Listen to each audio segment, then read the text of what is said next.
Today we are making Peach's cake from Mario 64. Because God knows that no matter how many times Mario saves the Mushroom Kingdom, you'll never get his mushroom in Princess Peach's Peaches.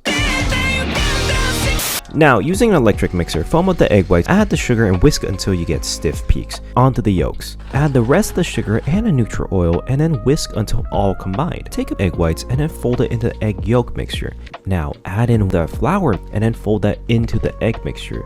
From here, pour the batter into a sheet pan. Place it on a 350-degree oven, let the cake cool, and then we're now going to focus on the cream. Once the cream hits a soft peak, add powdered sugar and the gelatin. Then continue to whisk until you get stiff peaks. And then to build the cake, we start by adding a layer of whipped cream. Follow that with the strawberries and then finally top the layer with more cake. Add the final layer of cream, then decorate the tops of the cake. There you go. Peach's cake, a light and fluffy reward for the hero and totally the reward he was looking for.